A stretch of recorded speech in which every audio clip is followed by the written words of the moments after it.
this generosity of this man, and yes, he was flawed, and we go into that in the book. We don't shy away from that, and neither did Johnny with his flaws. But there's this other side that, in my opinion, a lot of these other books just did not show that side to him, and he was a human being with flaws, which we go into. But I think it was necessary for me. To write this book and show who this guy was, at least according to his friends and all these other guests that went through the show that loved the man. Welcome to Ira's Everything Bagel, where I talk with intriguing people about everything, their passions, pursuits, and points of view. Please like, share, and subscribe. It really helps the channel, and I appreciate it. Johnny Carson wasn't just the king of late night, he was America's nightly companion for more than 30 years. Now we're diving behind the desk with someone who may know Johnny Carson better than anyone except maybe his nephew, I think, Jeff Zotzing. We'll find out. Mark Malkoff. Mark Malkoff is the ultimate Carson aficionado and author, along with David Ritz, of Love, Johnny Carson, one obsessive fan's journey to find the genius behind the legend. It's an entertaining and deeply researched book that sets the record straight on Carson's legacy, his relationships, his humor, and the man behind the legend. From iconic comedy debuts to famous feuds and never before told stories, this is a love letter to show business and to the man who defined it. Love, Johnny Carson, one obsessive fan's journey to find the genius behind the legend. It's available on Amazon, Barnes& Noble, bookshop.org, and all the usual places. And for everything about Mark, go to Mark Malkoff, Malkoff, markmalkoff.com, and follow him on Facebook, LinkedIn, Instagram, X, and YouTube. And Mark, welcome back to the show. Ira, it's good to see you. Yeah, congratulations on the new book. I don't know how many people know that you had this wonderful Johnny Carson podcast that you were able to interview, I think, 400 people over the span of years of the podcast. And you now have turned this and other material into this new book. Why did you decide to put the book together? Was it because you had all that basic material to begin with? Yeah, Ira, when I started the Johnny Carson podcast, I had no idea it would go almost 400 episodes over 8 years and that everybody would want to share their stories. And it really was for years, people saying you need to do a book. And I was just really overwhelmed with the thought. But the stories kept pouring in. And it was just a lot of the stories had never been told before. And I just felt that I had these stories and I needed to do something with them. And I really wanted to, for people that like Johnny Carson, that enjoyed Carson, for the people that didn't really know much about them, give them really as much new information as possible that you couldn't get in the other books. So that was one of my goals, and I feel like we did succeed, and that's where we are today. Excellent. Well, when you first started this process, I mean, how old were you when you first realized you were a Johnny Carson aficionado? Oh And then, gosh, well, it must have been I early. I would definitely say I liked the show when I was really young. My dad got me into it. My dad saw the show in 1968 in New York. He remembers Karnak the Magnificent. He remembers Barbara McNair and all the other guests, Doug McClure and everybody that was on the show, what they sang. And it was one of those things. He got me in at an early age. I remember when Johnny left the show, and I was a teenager, and May 22nd, 92. And for the holidays, everybody my age wanted video games. I wanted the Johnny Carson VHS set when it came out, and I was just really, really into Carson more than anybody I knew. But I had read the books, and there really wasn't a lot of information out there about what went on behind the scenes of The Tonight Show. And I just had all these questions. I had no idea, though, that there were all these other people all around the country that had the same questions as me. I thought I was the only person. But it turns Luckily, I out was you're not. wrong. Yes, exactly right. Well, why I enjoyed listening to your podcast was because you were able to get hold of people that generally are not Yeah. available. Let's put it that way. And in some cases, people that I would have loved to have interviewed, and you were able to have Mel Brooks as an example, and Carl Reiner, where they talked their experience Yeah. project. But you also talked to all the staff and crew and all the Sure. people that were around. When you started to put the book together with your co-writer, was it new information you were able to use based on your history with the podcast? In other words, you use that as a starting off point, but you were able to develop new information as well? That's right. I'd say maybe like 30% is the podcast of the book of and everything else are either new conversations. Like Jay Leno gave me 50 minutes. I couldn't get him on the podcast. And then it was just a deep dive of doing as much research as I possibly could, with old newspapers, magazines. My friend Peter Jones, who did the PBS American Masters Johnny Carson documentary, I was able to use some transcripts. So yeah, it was just a deep dive. I mean, I always wondered what actually happened on Johnny's very first show. So this is the closest anybody's ever going to get to being a fly on the wall. What was going on backstage? What happened during Johnny's very first interview? An audience member ran down on set and interrupted it. I mean, it was there was a lot at stake, and we just go into a lot of new stuff as much as humanly possible. I do want to mention you got to talk to interview so many people. I like Don Rickles. I mean, these are my holy grail, and you got to talk to so many people I did not get to talk to. So I did put the invite out there, and I did get a lot of people. It exceeded my wildest dreams of everyone that wanted me to tell my Johnny stories. But yeah, definitely you got a lot that I wasn't able to get. Well, I know we had talked in the past about a couple of people, and unfortunately, when I interviewed them, I didn't necessarily talk about the Tonight Show itself. So there was collateral material, but not necessarily focused on Johnny in that sense. Sure. Yeah, so many of these people have had just amazing careers, but like someone like Rickles, who you got, found it so fascinating when he made his view that felt he needed to give the audience 2 or 3 minutes of explanation. This next comedian who you don't know, he's gonna make fun of me, but it's okay. We can laugh at this.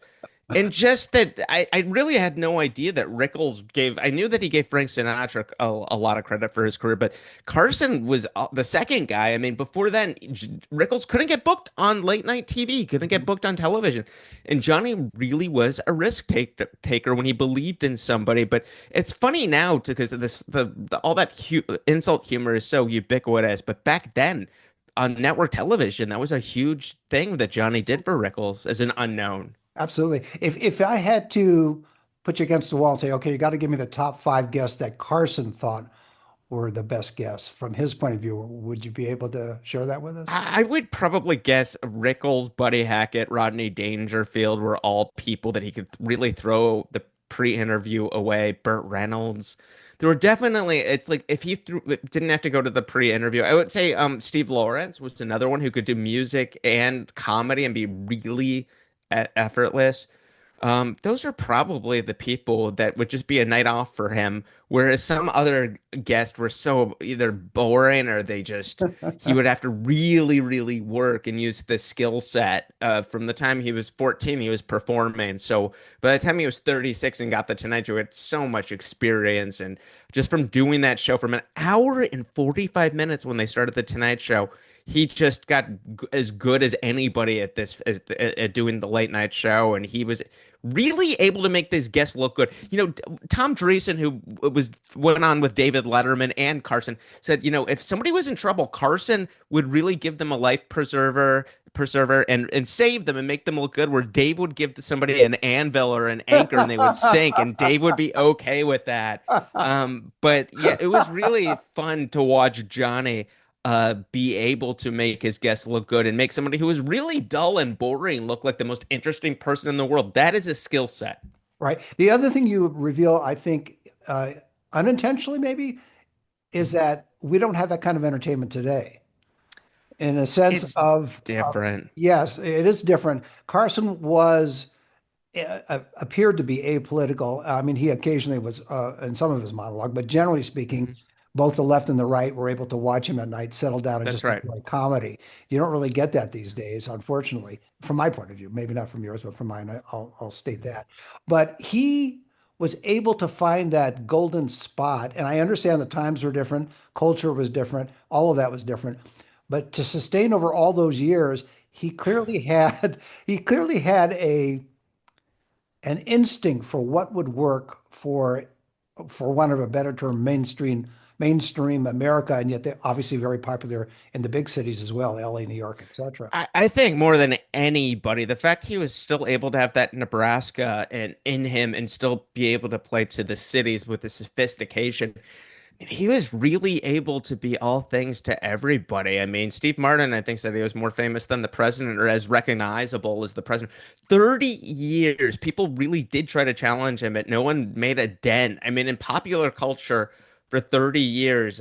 Everything he influenced, it's unbelievable. And just the course, and not only comedians. I mean, someone like Jimmy Buffett told me, Mark, you're the first one that's ever asked me about Johnny Carson. It was the biggest break of my career. And he told me in 1981, Carson put me on. I couldn't get booked on television before him. So yeah, the power of Carson. It just, I really wish there was something like that that existed today on television where, a comedian like Dave Letterman could go on and suddenly 4 months later as an unknown is guest hosting The Tonight Show, and to watch a new talent like Bette Midler, Right. undiscovered talent. And then, Johnny even takes her to Las Vegas soon after, and the Vegas audiences are scratching their heads and really nurturing these people until, Bette Midler becomes this huge superstar. But Carson really believed in talent. When he believed in a talent, he stuck with them.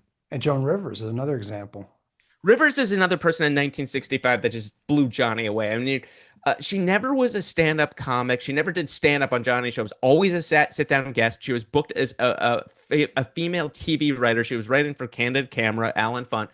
She went on the show with Johnny, and the next couple days in the press, they were heralding her as the new next Carol Burnett, Walter Winchell, all these people, like just compliment after compliment. She was back with Carson after I think like 10 days and just kept doing the show and was wonderful, and first and only at the time permanent guest host on the Tonight Show in 1983. And Johnny really did nurture her. It's really sad what happened eventually, but I mean, he was just so proud of her career and what she accomplished up until things then got bad. But for a long time, there was definitely a love fest between the two of them. Well, one thing too is you are obviously a fan, and yet at the same time you can recognize that there's always a dark side of a person or a negative side of a person. There are things that they Hmm. do, either vices or the way they treat people or things that they've done, etc. So you don't shy away from that. But in all the people you interviewed for the podcast and then were able to Hmm. put all that and additional material into the book, was there one thing that you discovered about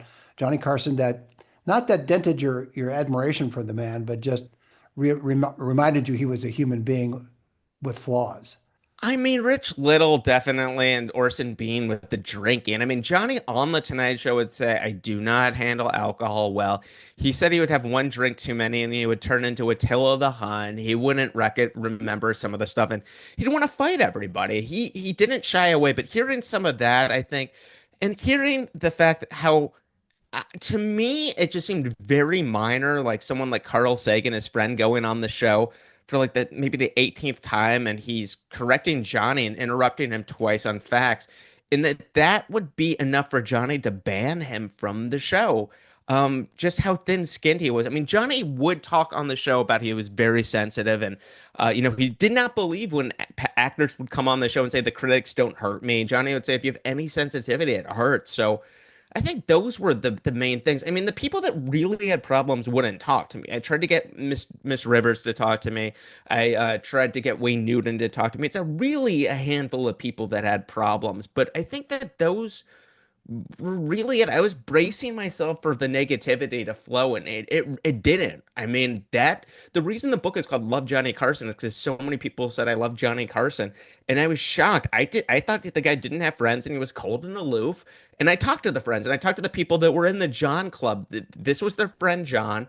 They loved him. They said that he was the most loyal friend you could ever have. He expected loyalty in return, but if he needed something, he was there for you. End of story. Everyone from Ed Shaughnessy, Johnny's drummer, to David Steinberg, to people that weren't famous like Howard Smith, it was just Johnny's Malibu neighbor. Johnny was there for them. That was consistent.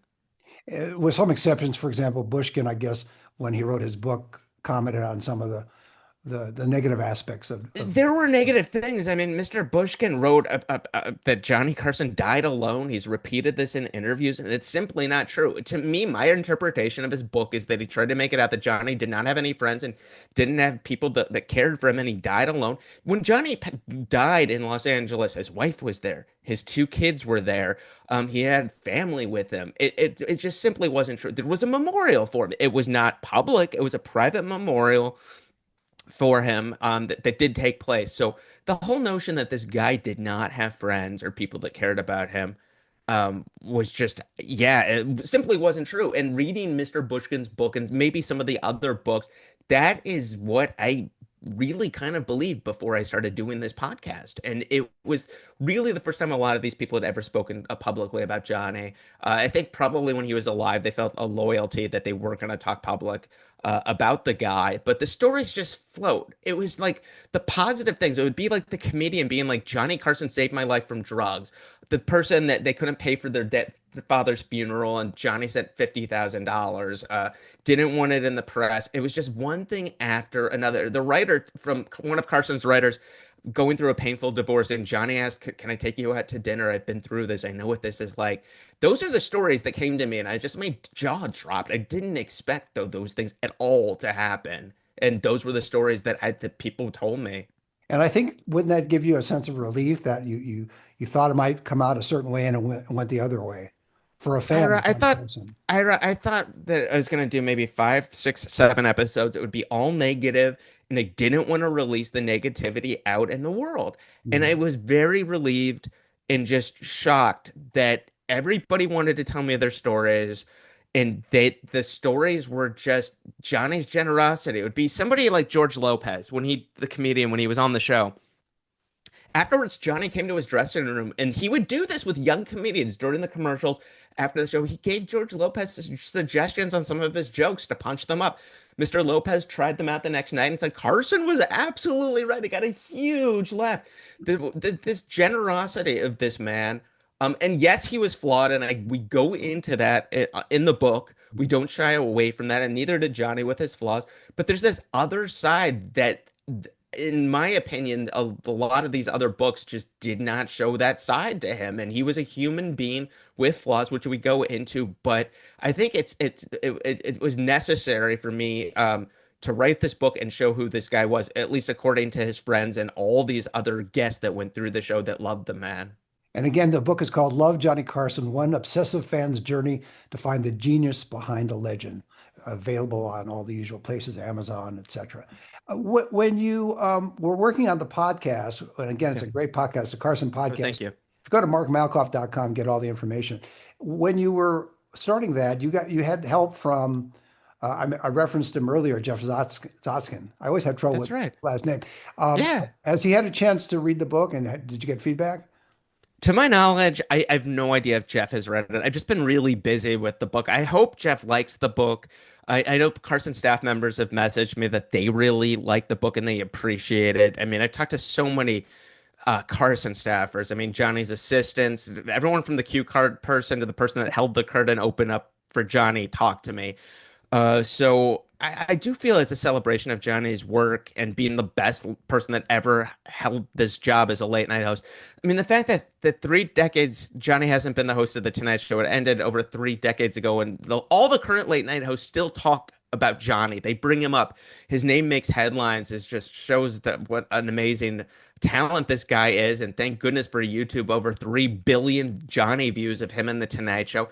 And Jeff has done a really good job, keeping the Johnny Carson YouTube channel alive, over 1 million subscribers, and licensing clips. I always get such a kick, and I'm guessing you do too, when I'm watching TV or movie and you'll see a Carson clip get in there, and that Johnny is still being out there to the public. I like that a Yeah, lot. it's also a sense when you see a clip like that, at least for me, it not just brings me back to a point in time, but it also shows you some refreshing comedy and great comedy That's from the right. legends, not just Johnny Carson, but who the guest is. And Rickles, of course, I love watching YouTube Yeah. videos of Rickles and Carson, but other Yeah. guests as well. Yeah, Rodney Dangerfield on YouTube is definitely a crowd pleaser with Rickles as well. And they have these videos from younger people that are watching that'll show their reaction the first time, never seeing Dangerfield or Rickles going on with Carson. And Rodney Dangerfield was somebody, normally comedians did 25 jokes and they left. Dangerfield did 25 jokes at the curtain, sat down with Johnny and did another 25. He would not go on unless he had killer material. So going on with 50 jokes, I mean, that was very, very challenging to have that. He knew he was a powerhouse and he needed to really destroy. And I think those are some of the times where I saw Carson crack up the most was with Dangerfield. And those clips are so funny on YouTube and have millions of views, and rightfully so. The power also that of the Tonight Show, because it was Johnny Carson, it would seem to me that most, and you obviously can validate it with your research, that most guests when they realized they're coming on the Tonight Show, they would step their game up. It wasn't, That's as you true. mentioned just a moment ago with Roddy, he wanted to make sure he had solid material. So no matter who the guest is, it could be a book author or it could be a major star, they couldn't just necessarily come on. Well, there were some exceptions and wing it. I mean, Rickles could wing it, for example, but they Yeah. wanted to be their best because they were stepping up to a really, I mean, that was the epitome of what a talk show should be.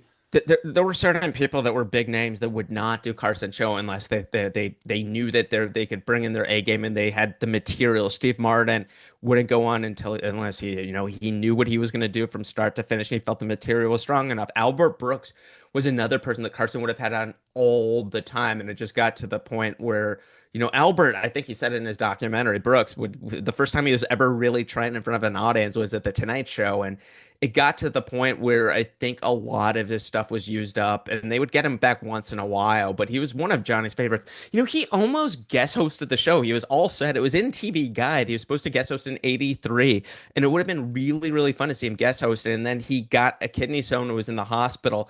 And that is when they got Gary Shandling as an unknown to be the second person in the history of the Tonight Show as an unknown to guest host. Previously, Letterman, after I think his fourth appearance, they gave him a guest host shot, and was not famous. So, yeah, that was amazing. But Albert Brooks was one of Johnny's favorites. He would have gotten him on, but there were certain people. You were right. They knew they needed their A game, and they weren't gonna go in front of the king unless they were prepared. A lot of comedians like Billy Crystal, people that went on, would always make sure they would have 3 or 4 appearances ready just in case. Someone like Stephen Wright, who was thrust into from a complete obscurity, had only been doing stand up a couple years. Suddenly he gets called to the couch, and Jim McCauley, Carson's talent coordinator, said, Johnny wants you the next week. And Stephen said, I don't have any more material or very little material. And he was one of the rare people, yeah, went back right away, and Johnny loved him. And I talked to Stephen Wright in the last couple of years, and I said, you went on with Johnny something like 15 times. He's like, no, I didn't. I'm like, Steven, I can send you the dates and the people. He really thought he only did it like, I don't know, less than 10 times. I'm like, nope, you did it way more. And I guess it's one of those things where it's just like the time goes by. It's just so many years have gone by. But Steven was one of those people that was able just to be so creative and have a really unique voice. And yeah, it was really fun that he was one of those rare people that was brought back very quickly. Someone like Letterman, Freddie Prinze, Joan Rivers. Burt Reynolds was another person that was back very quickly. And Johnny asked him during the break, do you want to guest host? And when he first guest hosted the show, that's how he got the movie Deliverance. The director was watching, and those are the stories that are unbelievable. We all know the comedians like Ellen DeGeneres, Drew Carey, but people like Burt Reynolds, people like Jimmy Buffett, as I mentioned, Frank Abagnale, never with the movie Catch Me If You Can in the book. That was all Carson. I mean, those Carson called him the next day, had him on the show, and called him and said, "You have to write a book. I'm going to get you the best literary agent in town." And that's how everything happened. Eventually, the movie, the Broadway show, that was all Carson.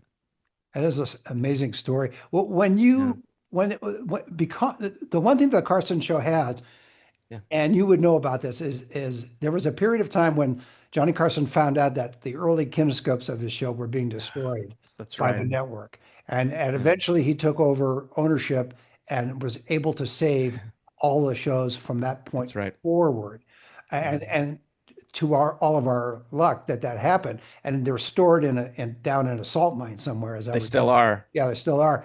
It Yeah. is amazing how when you look at some of we mentioned it earlier on YouTube, et cetera, the quality of the video when you Hmm. see a clip of Yeah. Carson interviewing Don Rickles or whoever it is, Sure. it's not grainy, it's not awful, it's really in good shape. Do you remember when Yeah. that happened, when he took over ownership and negotiated that, listen, you're not going to destroy any more of these? I think the ownership happened in 1980. I think it was the ownership in the show going from 90 minutes to Johnny saying he wanted the pace to pick up a little bit. So they did 60 minutes, and Johnny was not, I mean, the network was not happy to be losing ad money. But, Johnny Carson at one point, 25% of NBC's profits and just had so much leverage, NBC caved. But yeah, it was 1972 when he moved the show to Burbank, and they were going to be doing an anniversary show in October, and he realized that NBC had erased everything without consulting him. That's why in 1972, when they do that iconic now anniversary show, it's all these guests in suits but in tuxedos, but they're not doing clips. It's Jerry Lewis, Jack Benny, Ronald Reagan, who's the governor, comes in for 5 minutes. The NBC president gives him an award, and it is that thing. We don't have any clips. I mean, Johnny in his brilliance. I will say this. When Ed Ames did the famous tomahawk throw in, I think it was 1965, Johnny said, "I want a copy of this," and he had it of that show in his office in a desk, and that's the only reason that survives to this day.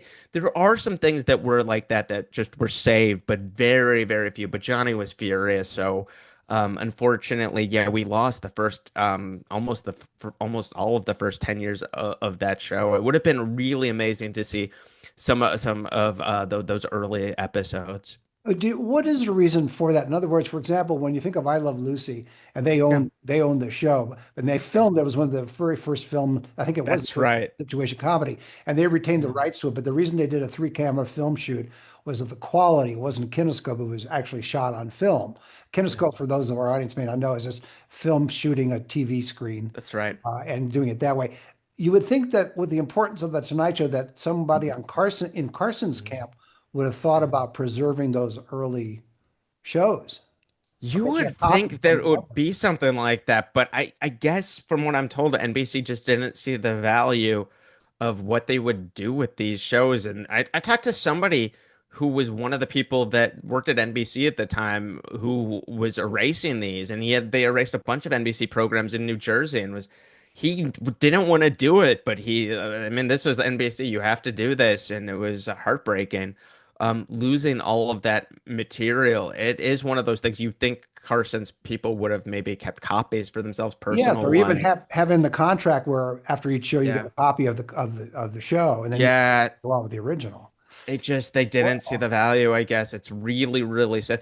They started doing the clip anniversary shows, and I think it was like maybe 1966. They would do they some of those clip anniversary shows. I wish every year it seems like somebody discovers something in an attic with kinescopes or video. So there more New York stuff. There's some stuff from Johnny's very first month that exists, some footage, which is pretty unbelievable. I think it was his sixth anniversary. They showed clips, and at the very end, Joan Rivers pops up from a cake. They have a giant cake that comes out, and Rivers jumps out, and then Norman Rockwell comes on and presents Johnny with a painting that he did of Johnny, which I believe got on TV Guide, and Johnny kept that painting as Norman Rockwell. So, but yeah, I wish that footage existed. I mean, Too bad yeah, it's not. With all your research yes. and your co-author David Ritz, Yeah.